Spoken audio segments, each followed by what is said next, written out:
Sympathy को छोड़ दीजिए जी। आज हम आपको प्रमाण दे रहे हैं कि प्रेमानंद महाराज जी हैं, जी जी। वो कुछ लेते नहीं है। हाँ जी। और आपको मालूम उनके बारे में चलना चाहिए। एक पुरुष एक महिला कितने पुरुष को बदलते हैं और एक पुरुष कितने महिला को बदलती है।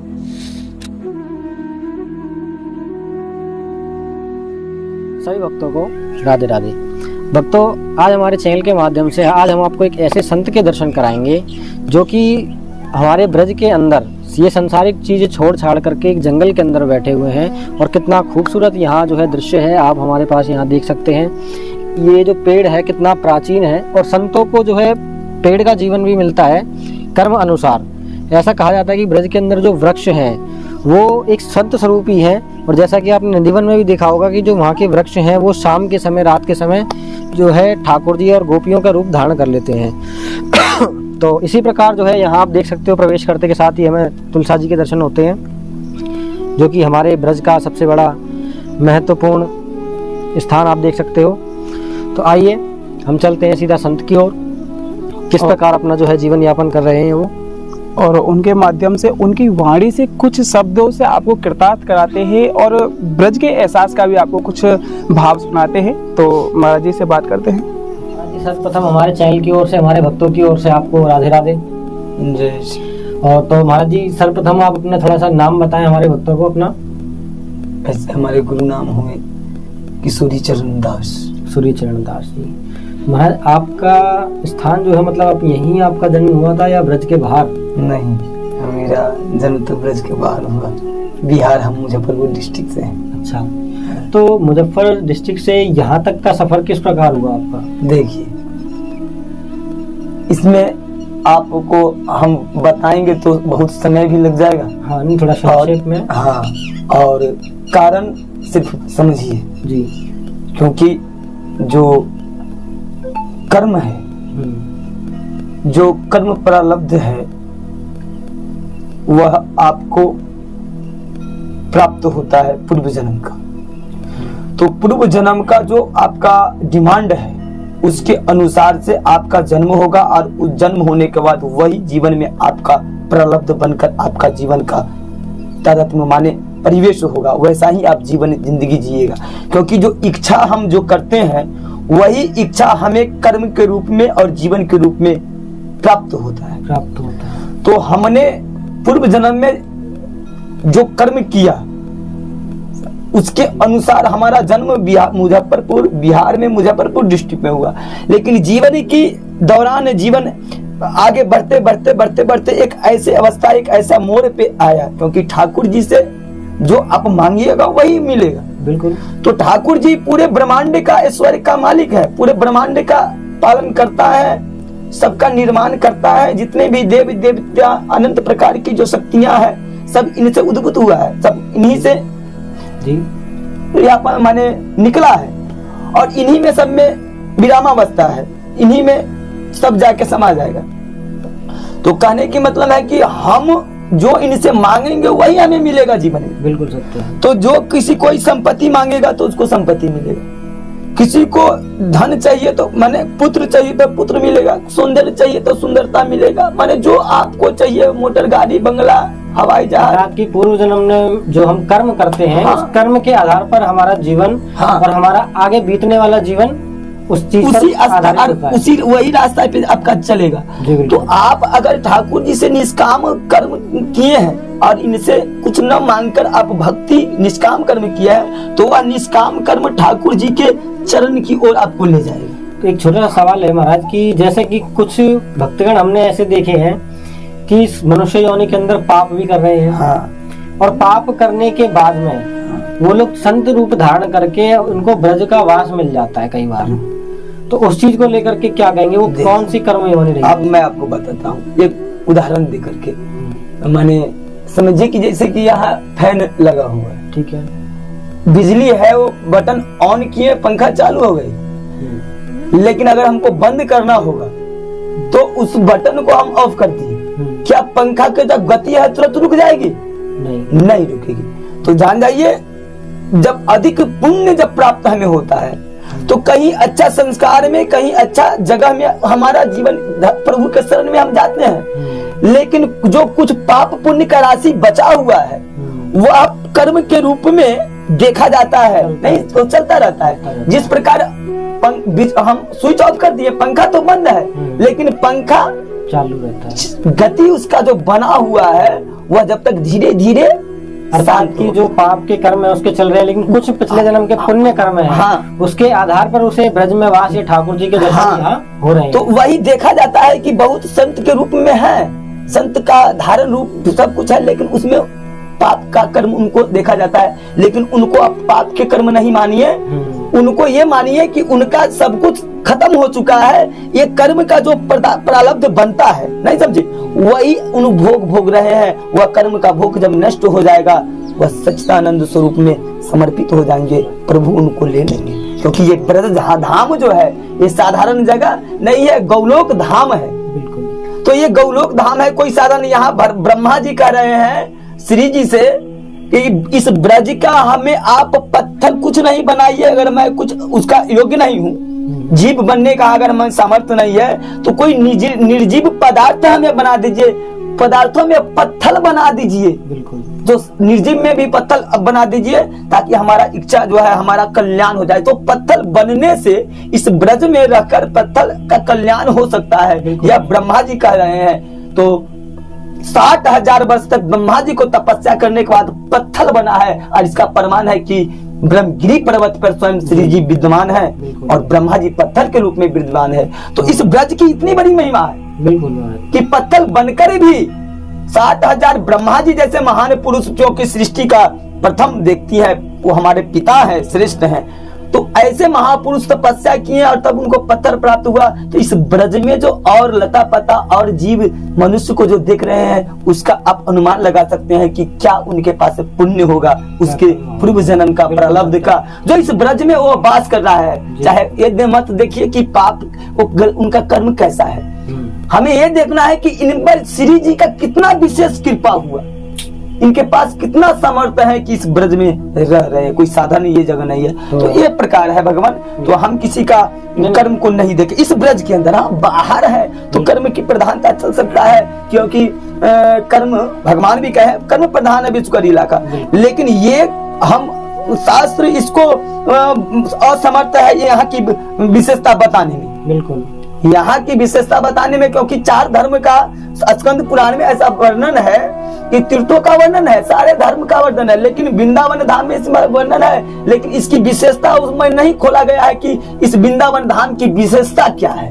कोई ये नहीं बता सकता है कि यहाँ कोई अच्छा कर्म करने के बाद उसका फल क्या प्राप्त होगा। तो भक्तों, आपने जो है बहुत ही सुंदर दृश्य और बहुत ही सुंदर ज्ञान जो है प्राप्त किया आपने, कि कर्म सबसे बड़ा है, कि जैसा आप कर्म करोगे उसके आधार पर ही आपको फल मिलता है। ऐसा नहीं है कि आपने एक बार पाप कर लिया और पुण्य करके उस कर्म को आप धो सकते हो, ऐसा कुछ नहीं है। तो महाराज जी, एक छोटा सा सवाल हो रहा है कि अभी ब्रज के अंदर ऐसा हमने प्रचार सुना है कि मंदिरों में जो लोग छोटे कपड़े पहनकर जाते हैं, आजकल नए नए फैशन चल रहे हैं, उस चीज को लोग पहनकर जाते हैं, और उनसे जब कहा जाता है कि ऐसे पहनकर क्यों, तो कहते हैं हमारी मर्जी है।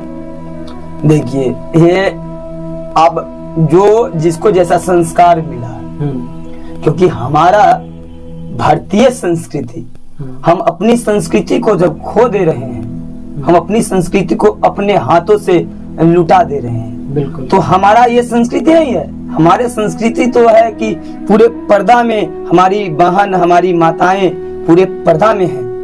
ये संस्कृति पश्चिमी सभ्यता संस्कृति है, जहाँ कोई संस्कृति का रिवाज नहीं है, यहाँ कोई कपड़ा पहनने का कोई संस्कार ही नहीं। अगर आज संस्कार भी अगर उसे मिला है तो ये भारतीय संस्कृति का देन है कि आज लोग विदेशी हमारे भारत का रीति रिवाज को देख करके वो बिल्कुल शरीर को ढक लिए हैं, सत्य बात है। और अगर विदेशी सभ्यता को अगर यहाँ ला रहे हैं, हमारी माता पिता, क्योंकि माता पिता मूल गुरु है। बिल्कुल, क्योंकि माता पिता से अगर अच्छा शिक्षा अगर मिल गया तो वो उसका जीवन आगे बढ़ेगा, तो वो सभ्य होगा। लेकिन माता पिता ही अश्लीलता प्रदान कर रहा है तो उस बच्चा को क्या असर पड़ेगा। हाँ, इसमें अर्थात कि बच्चों की जो माता पिता है उनकी गलती है, उनकी गलती है। तो क्योंकि हम अगर बाहर से अगर कोई उनको अगर समझा रहा है तो माता पिता आदर्श होता है। बच्चा माता पिता का बात को जीवन में उतारता है और विश्वास करता है कि हमारे माता पिता इस प्रकार हैं, तो हमें बचपन से ही इस आदत बनाया गया है कि इस अनुकूल में, इस संस्कार में, इस रिवाज में रहो। तो हमें कोई बाहर अगर सभ्य बात अगर सिखाता है तो उन बातों पर असर नहीं करता है, क्योंकि हमारे माता पिता इन बातों को सिखा कर हमें भर दिया है, तो वो संस्कार इतना जल्दी नहीं मिटता है। इसलिए वो कहते हैं कि नहीं, हम इन बातों को नहीं मानते हैं।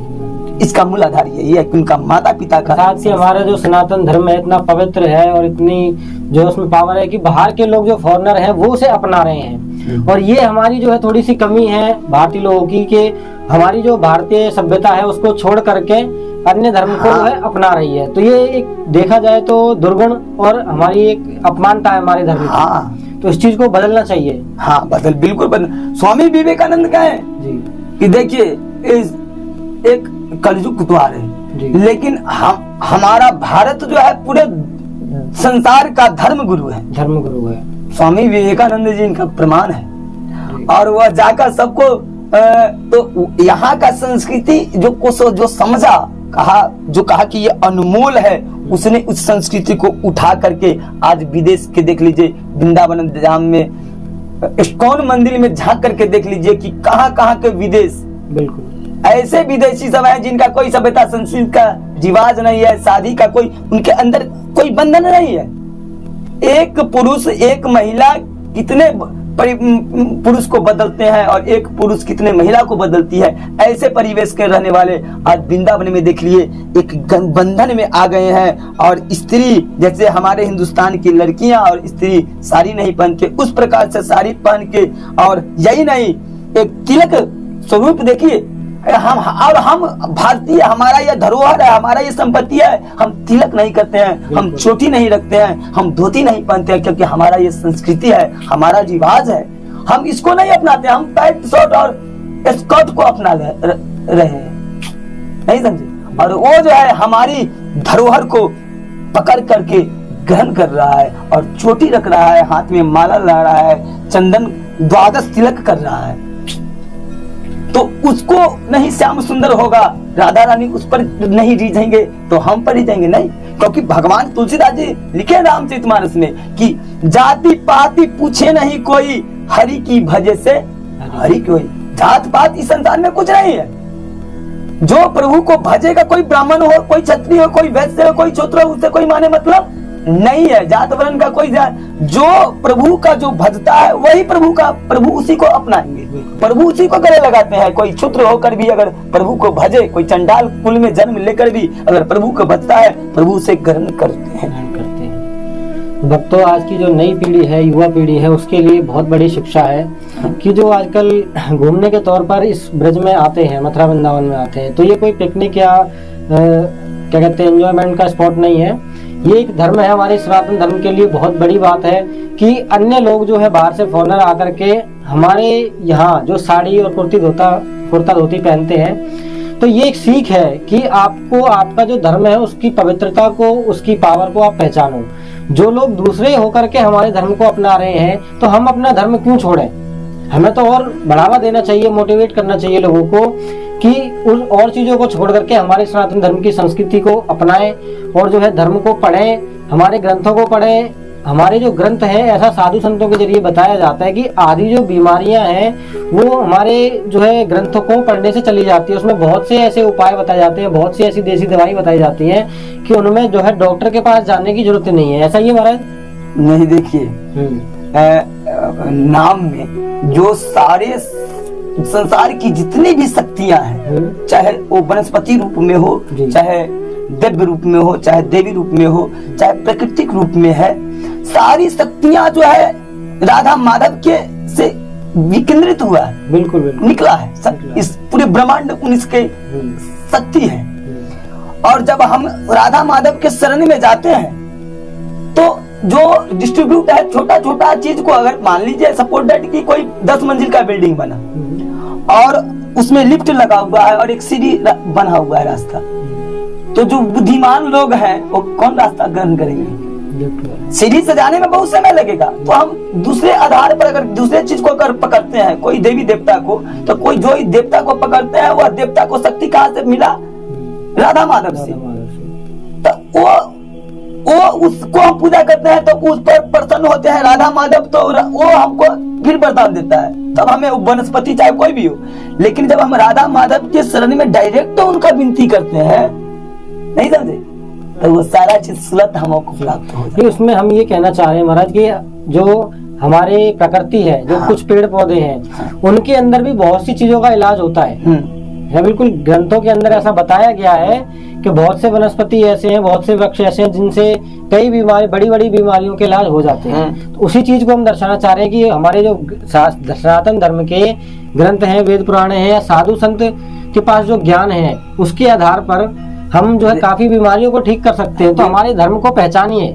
देखिए, यही नहीं, बृहस्पति को छोड़ दीजिए, आज हम आपको प्रमाण दे रहे हैं कि प्रेमानंद महाराज जी हैं, जी जी, वो कुछ लेते नहीं है। हाँ जी। और आपको मालूम उनके पैर में चलना चाहिए कि उनका दोनों किडनी फेल है, लेकिन प्रभु का आश्रय है, प्रभु नाम स्वादन करते हैं। बिल्कुल, इससे देखिए प्रभु के नाम की शक्ति, नाम में इतनी शक्ति है कि वनस्पति का छोड़ दो, वनस्पति तो अलग चीज है, वनस्पति को भूल जाइए। प्रभु का अगर जो नाम अगर कर लिया जाए और प्रभु का 24 घंटा काम करते रहिए, लेकिन प्रभु का नाम का शरण ले लिया जाए तो आपके शरीर में कोई माने असुरी ताकत स्पर्श नहीं कर सकता है, संतान में कोई बीमारी आपको छू नहीं सकता है। वनस्पति की तो छोड़ दीजिए, नाम का जो आश्रय ले लिया है वह पागल भी एक ऐसा हो जाएगा कि आप अनुमान नहीं लगा सकते हैं कि ये पागल था क्या।